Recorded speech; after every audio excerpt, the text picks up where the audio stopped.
ADRA apporte son aide et se montre solidaire envers les victimes des inondations dévastatrices en Roumanie.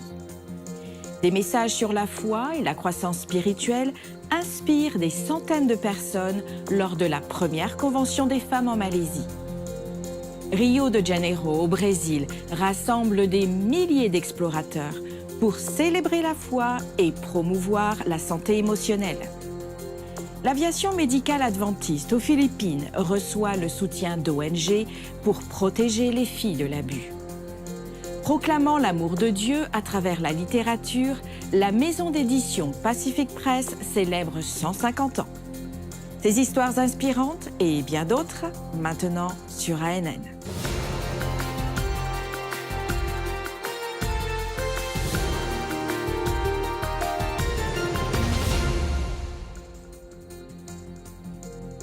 L'Église adventiste du 7e jour de Roumanie et ADRA ont lancé une campagne nationale pour soutenir les victimes du cyclone Boris. Le projet Espoir au-dessus des eaux vise à restaurer des vies dans les zones les plus touchées.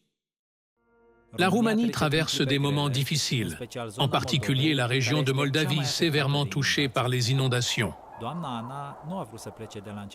Anna ne voulait pas quitter sa maison, mais quand l'eau a atteint sa taille, son fils l'a évacuée en la portant sur son dos. Ils se sont réfugiés dans le centre culturel pour se protéger. Dans 2 semaines, nous avons un mariage. La maison était prête. Et maintenant, nous ne savons même pas comment nous débarrasser de cette boue. Le cyclone Boris a détruit des maisons et chamboulé des vies à jamais.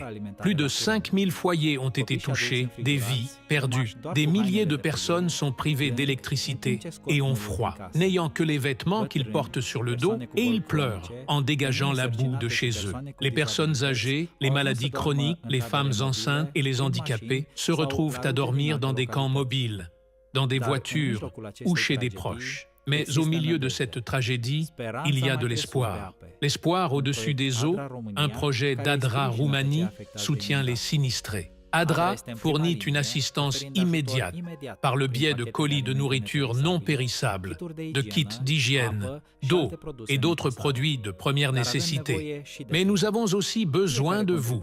Chaque contribution compte, qu'il s'agisse de dons financiers, de vêtements, de nourriture, de produits d'hygiène, de matériaux de construction ou de votre temps bénévole. Ensemble, nous pouvons reconstruire des maisons, fournir de la nourriture et des vêtements et surtout restaurer l'espoir. Chaque acte de bonté fait une énorme différence.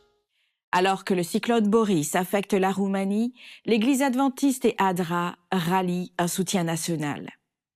Leur campagne de collecte vise à soulager rapidement les victimes des inondations. Nous garderons ceux qui sont touchés dans nos prières.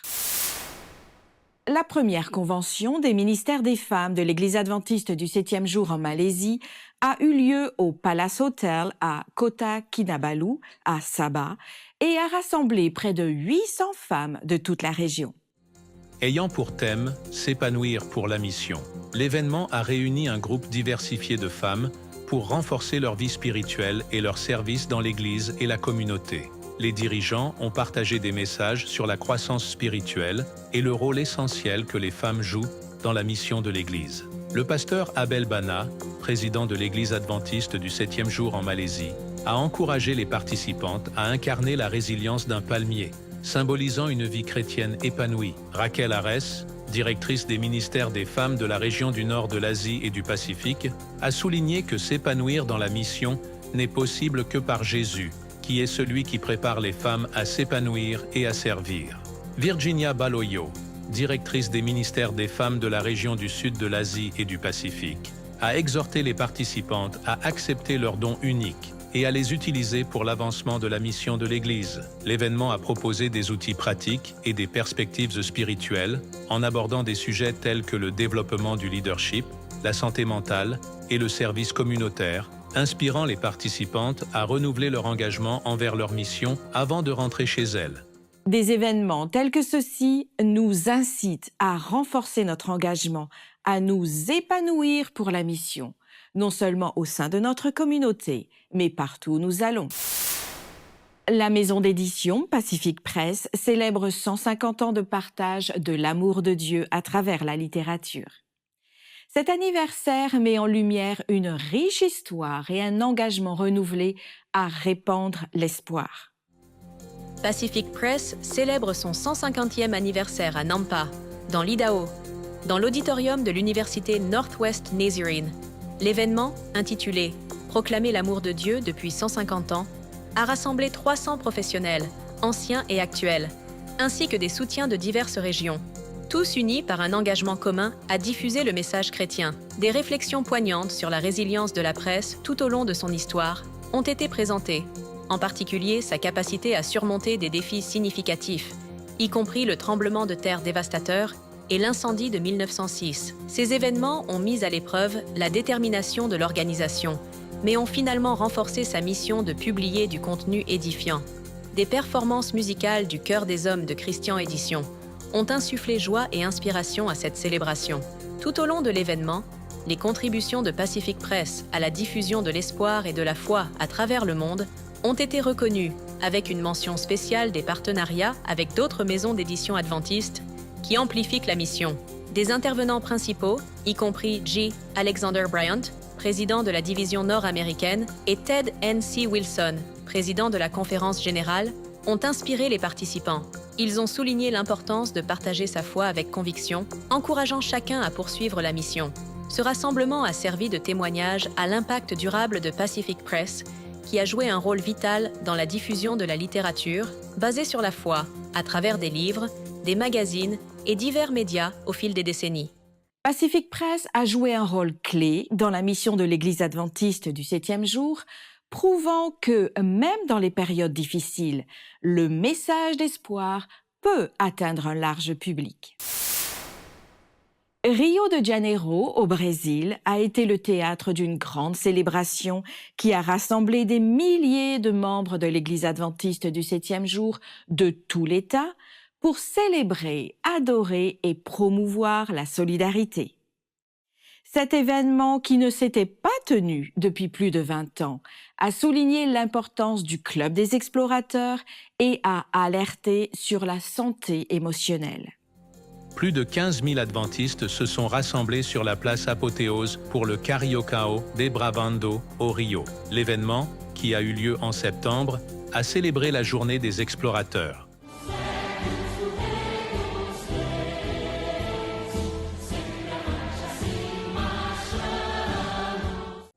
Plus de 8000 enfants et adolescents ont participé à une marche pour sensibiliser à l'initiative Septembre jaune, qui met en avant la prévention du suicide et le soutien en santé mentale. La traditionnelle place Apothéose, célèbre pour ses parades qui attirent les foules, a accueilli la marche animée des explorateurs. Randonnée, feu de camp. Plus de 1500 kilos de nourriture collectée à cette occasion sera distribuée par l'Action de solidarité adventiste. Cette célébration a aussi permis de rappeler les rassemblements historiques de l'Église adventiste à Rio, avec des performances de chanteurs et de pasteurs qui ont marqué ces moments.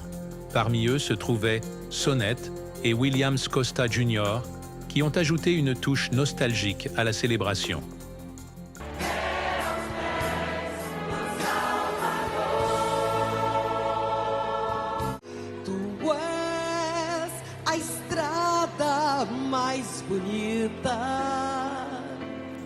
L'événement a été enrichi de moments spirituels et 23 personnes ont été baptisées.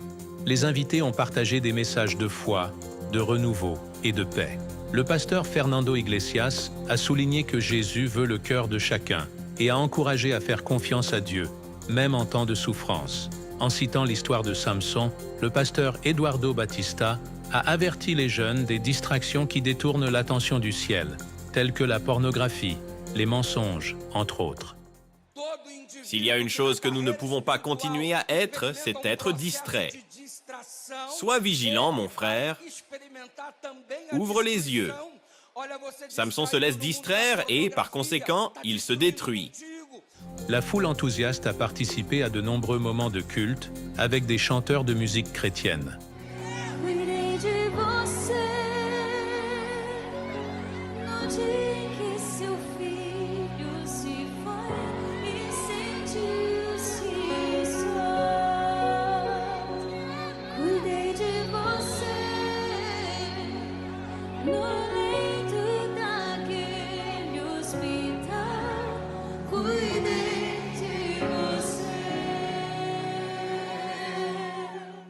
Quelle joie de faire partie de cette célébration.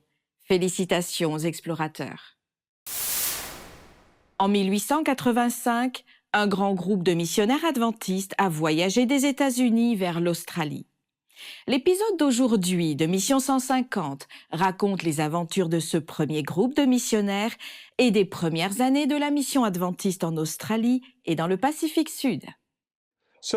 Aujourd'hui, nous allons parler des premiers missionnaires adventistes et des débuts de la mission adventiste en Australie. Pourquoi se rendre en Australie? Vous vous souvenez qu'en tant que dénomination adventiste, nous étions enthousiasmés par la mission pendant les années 1870 et jusqu'aux années 1880-1890. La décision d'aller en Australie est vraiment née d'une interaction entre Stephen Haskell et une dame nommée Hannah Moore, dont nous avons déjà parlé dans ces podcasts. Hannah Moore est partie comme missionnaire en Afrique, et là, elle a rencontré un Australien nommé Alexander Dixon. Ensemble, ils ont commencé à observer le sabbat. Lorsque Dixon est revenu en Australie, il a emporté avec lui sa pratique du sabbat et a vécu dans une petite ville appelée Maitland, dans le New South Wales. Cependant, il semble qu'après un court laps de temps, il a abandonné sa pratique du sabbat et a voyagé aux États-Unis, où il a rencontré Stephen Haskell. Après son interaction avec Dixon, Haskell lui-même est devenu convaincu que l'Église devrait commencer à penser à l'Australie.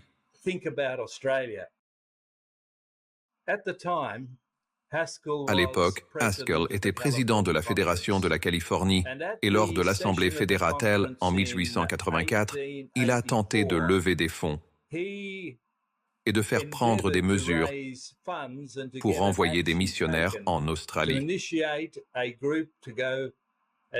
Cette mesure prise, une autre mesure s'en est suivie lors de la session de la Conférence générale en 1884 et un groupe a été constitué. Stephen Haskell lui-même a composé un groupe qui allait être les pionniers, pour ainsi dire, de l'Église adventiste du 7e jour en Australie. Pour visionner l'épisode complet et d'autres vidéos explorant plus en profondeur la foi adventiste du 7e jour et son histoire, visitez Adventist Review TV sur YouTube. Une aventure passionnante à travers l'histoire de l'Église adventiste. Pendant le mois d'octobre, la communauté adventiste de la région du Pacifique Sud célèbre le mois du patrimoine adventiste en réfléchissant au passé et en inspirant l'avenir. Avec un accent placé sur les jeunes en particulier, le mois du patrimoine adventiste propose une série d'événements et d'activités qui mettent en lumière la riche histoire de l'Église adventiste du 7e jour. Parmi les points forts, on trouve la célébration de 175 ans d'évangélisation littéraire, ainsi que la sortie du film The Hopeful, qui nous ramène au début de l'adventisme. Ce dont le monde a le plus besoin, c'est d'hommes. Non pas des hommes qu'on achète et qui se vendent, mais d'hommes profondément loyaux et intègres. Des hommes qui ne craignent pas d'appeler le péché par son nom. Des hommes dont la conscience soit aussi fidèle à son devoir que la boussole l'est au pôle. Des hommes qui défendraient la justice et la vérité même si l'univers s'écroulait.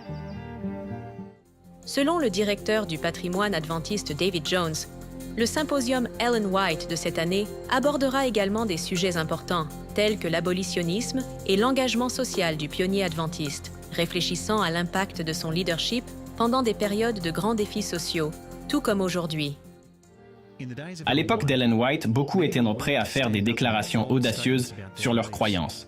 C'était une époque de guerre civile où les États prenaient position pour ou contre l'esclavage.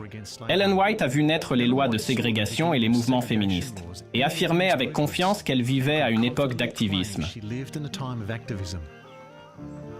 Au XXIe siècle, nous vivons aussi une époque de bouleversements sociaux. Pandémie, restrictions, identité de genre, avortement, climat, racisme, santé mentale, injustice, guerre et féminisme défilent chaque jour sur nos écrans. Il semble que tout le monde soit passionné par quelque chose. Beaucoup aujourd'hui, en particulier les jeunes, veulent protester contre les inégalités et défendre les droits de ceux qui en ont besoin. Bien que cela semble une tendance moderne, 200 ans plus tôt, Ellen White faisait déjà la même chose.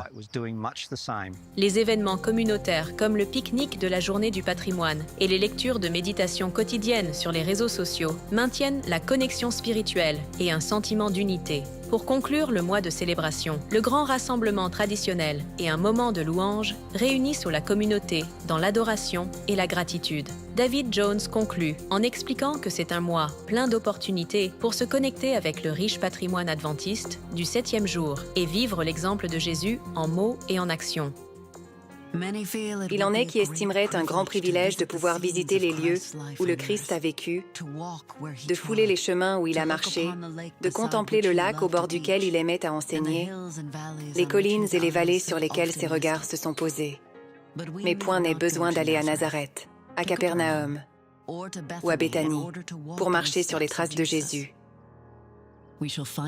Nous trouverons l'empreinte de ses pas près du lit d'un malade, dans les cabanes du pauvre, dans les rues fréquentées de nos grandes villes, partout où un cœur humain a besoin de consolation. En imitant ce que faisait Jésus sur la terre, nous marcherons sur ses traces. Quel voyage intéressant qui permet d'honorer le passé, de célébrer le présent et d'inspirer l'avenir de l'Église adventiste. Le jour de la paix mondiale, l'Église adventiste du 7e jour plaide pour la paix dans le monde, la réconciliation et la justice à travers un événement, Agir en toute justice, qui se tient dans le Maryland aux États-Unis. Le 14 septembre, des dirigeants du Centre de droit et de politique publique de l'Université adventiste de Washington, du département des affaires publiques et de la liberté religieuse de la Conférence générale et d'ADRA se sont réunis pour le programme Agir en toute justice, construire la paix dans un monde inégal. L'événement a souligné l'appel chrétien à la construction de la paix et a présenté le travail humanitaire d'ADRA dans plus de 120 pays. Jonathan Scriven, co-directeur du Centre de droit et de politique publique, a souligné l'importance du dialogue et le rôle des organisations basées sur la foi dans la promotion de la paix. Bill Knott, du département des affaires publiques et de la liberté religieuse de la Conférence générale, a discuté de l'importance de la réconciliation et de la réplication de l'exemple du Christ. Imad Madanat, vice-président d'ADRA International, a détaillé l'évolution d'ADRA depuis l'aide d'après-guerre jusqu'à son accent actuel sur le développement et la construction de la paix, englobant l'éducation, les moyens de subsistance, la santé et l'aide en cas de catastrophe, avec une approche impartiale. Au cours du programme, divers intervenants ont insisté sur le fait que, malgré nos différences culturelles et religieuses, nous sommes tous créés à l'image de Dieu et appelés à être des bâtisseurs de paix, soulignant que la vraie foi se reflète dans nos actions et que chacun a un rôle à jouer dans la promotion de la paix. Les Saintes Écritures déclarent dans Éphésiens 2 au verset 14 « Car Jésus-Christ est notre paix ». En tant qu'adventistes du 7e jour, nous sommes appelés à imiter son exemple et à devenir des artisans de paix dans nos communautés et au-delà. Dirigeons-nous maintenant vers l'île de Palawan, aux Philippines, où Steve Dickman d'Outpost Centers International, une ONG adventiste soutenant des initiatives de bénévolat dans le monde entier, rencontre Sean Knapp, directeur des services médicaux d'aviation adventiste des Philippines. Ils discutent des interventions nécessaires pour aider de nombreuses filles et jeunes femmes dans les villages de montagne, près de la base d'aviation missionnaire, qui font face aux abus et aux mariages précoces. Sean, vous êtes le directeur des services médicaux aériens adventistes des Philippines, qui se déroulent ici à Palawan, notre base Palawan. Vous aussi, PAMAS, avez établi une très forte relation avec Child Impact. Parlez-nous de ce que vous prévoyez de faire sur ce terrain. Eh bien, ce terrain est une réponse à des prières formulées pendant de nombreuses années. Si vous regardez notre piste d'atterrissage de l'autre côté des rizières, Vous remarquerez que c'est un terrain en contrebas. Nous avons prié pour un terrain plus élevé. Et puis Child Impact a imaginé un projet dont nous nous demandions comment il pourrait jamais se réaliser. Il s'agissait d'un refuge pour les jeunes femmes autochtones. Pourquoi les jeunes femmes autochtones ont-elles besoin d'une maison de refuge? Ce n'est pas très agréable d'en parler, mais il y a beaucoup d'abus dans les montagnes. Nous avons remarqué que les familles ne savent comment résoudre le problème qu'en poussant l'enfant, la jeune fille, à un mariage précoce. Elle peut avoir entre 9, 12 et 16 ans. Nous avons ce besoin immédiat de nos jeunes femmes qui retardent le mariage précoce. Elles poursuivent leurs études, marchent avec Dieu. Elles fréquentent l'école secondaire locale et restent à Pamas, mais nous n'avons pas d'installation pour le mari. Child Impact a vu l'ensemble du tableau et a pris ce projet en main. Il y a environ 3 mois, ce terrain a attiré notre attention. Nous avions abandonné les autres sites envisagés et nous demandions simplement où cela peut-il se produire. Voici un ministère prêt à financer cela et soutenir cet objectif. Mais où? Et ce terrain s'est présenté. Pour l'instant, nous attendons juste que le titre de propriété change de main. Vous pouvez voir que c'est absolument magnifique. Quelle est la superficie du terrain? Nous avons 6 hectares, soit environ 15 acres. Environ 6 hectares de propriété. Et sur cette propriété, vous construirez un refuge pour abriter combien de jeunes femmes? Environ 40 à 50. 40 à 50 jeunes filles. Et peut-être un programme agricole, une école ici. Waouh, c'est incroyable. Aider les jeunes femmes qui sont en danger à ce stade de leur vie et leur accorder une meilleure situation. Leur donner plus d'options. Plus d'options. Retarder peut-être le fait d'être mère, retarder ce genre de choses, un mariage précoce, leur donner l'opportunité de vraiment grandir et d'avoir une chance dans la vie. Cette collaboration entre les organisations est destinée à transformer leur avenir en leur garantissant un environnement éducatif sûr. Dans le Togiak éloigné, en Alaska, la jeune Kezia découvre une foi inattendue grâce à la communauté et au jeu.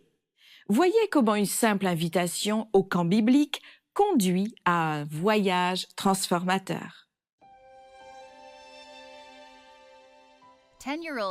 Kessia, âgée de 10 ans, adorait l'été dans son village natal de Togiak, en Alaska, aux États-Unis. Il n'y avait pas d'école et elle pouvait jouer toute la journée dehors. Comme elle aimait jouer avec ses amis. Ils jouaient à chat perché, à cache-cache et aimaient grimper. Mais un jour, Kessia a reçu une invitation de Joséphine. Joséphine était une gentille jeune femme que tous les enfants, y compris Kessia, aimaient beaucoup. Elle lui a demandé si elle voulait aller au camp biblique. Kessia n'avait jamais entendu parler du camp biblique et elle a demandé ce que c'était. Joséphine a dit que c'était un autre nom pour l'école biblique de vacances et que c'était très amusant. Kessia ne voulait pas décevoir Joséphine, mais elle ne voulait pas y aller. C'était l'été et elle voulait jouer dehors, à chat perché, à cache-cache et grimper. Elle n'est donc pas allée au camp quand il a commencé. En revanche, son frère et sa sœur aînée y sont allés et ils ont adoré. Kessia a décidé de donner une chance au camp biblique. Elle a beaucoup appris sur Dieu. Elle a appris qu'il s'est reposé le 7e jour de la création et qu'il nous demande de faire de même. Elle était heureuse d'en savoir plus sur Dieu. Après la fin du camp biblique, Joséphine a invité Kessia à aller à l'église le sabbat. Kessia ne voulait pas décevoir Joséphine, mais elle ne voulait pas y aller. C'était encore l'été et elle voulait jouer dehors, à chat perché, à cache-cache et grimper. Mais ensuite, Joséphine a parlé à la mère de Kessia à ce sujet. La mère de Kessia lui disait que c'était une bonne idée. « Je veux aller à l'église le sabbat. » Son frère et sa sœur aînée l'ont aussi invitée à les accompagner. Ils avaient commencé à y aller après le camp biblique. Kessia avait l'impression que tout le monde voulait qu'elle y aille. Alors, elle est allée. À l'église, elle a mieux appris à connaître Dieu, ce qui la rendait heureuse. L'été suivant, quand Kessia avait 11 ans, Joséphine lui a parlé d'un camp où les enfants dégustaient de bons plats, se faisaient de nouveaux amis et en apprenaient plus sur Dieu. Voudrais-tu y aller? a demandé Joséphine. Kessia n'a pas attendu qu'on le lui demande 2 fois. C'était l'été, et au camp, elle pouvait jouer à chat perché, à cache-cache et grimper. Elle voulait en savoir plus sur Dieu. Kessia aimait le camp Polaris, la bonne nourriture et se faire de nouveaux amis. Elle était heureuse que Joséphine soit responsable du camp.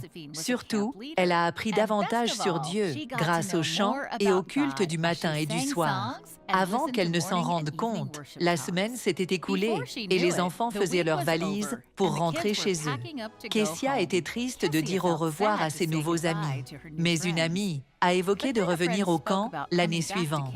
Kessia s'est dit, « L'année suivante, je ne savais pas qu'il y en avait une. » L'été suivant, elle est retournée au camp et a continué à y participer chaque année. À 16 ans, elle est devenue plus qu'une campeuse, une conseillère en formation, aidant les responsables. Kessia a dit qu'il était difficile d'apprendre à agir en adulte au camp. « J'ai l'habitude d'être une enfant », a-t-elle dit. Maintenant, j'essaie d'être une responsable. Une partie de l'offrande du 13e sabbat a permis de rénover le camp Polaris en y installant de nouvelles cabines, des toilettes et des douches. Kessia et les enfants du camp Polaris sont reconnaissants envers tous ceux qui ont contribué à cette offrande. Merci pour votre soutien à la mission.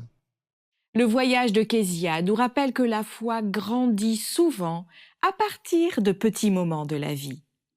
Avec notre soutien à travers l'offrande du 13e sabbat, le camp Polaris continuera d'ouvrir ses portes pour des enfants comme elle. Nous espérons que vous avez apprécié cette expérience multiculturelle à travers les nouvelles de service, de foi, d'amour du prochain et d'espoir de l'Église adventiste dans le monde entier. Présente dans plus de 200 pays, la dénomination cherche à servir comme le Christ à travers ses membres, ses dirigeants, son siège administratif, ses institutions et ses ministères de soutien. Vous pouvez accéder à d'autres bonnes nouvelles en rejoignant les chaînes officielles de l'Église adventiste sur YouTube, Instagram et Facebook, ainsi que sur le site web d'ANN, adventiste.news. Partagez votre parcours de foi et soumettez vos sujets de prière sur nos chaînes. Avant de se quitter, nous vous laissons avec les paroles inspirantes du livre de Michée, au chapitre 6 et au verset 8.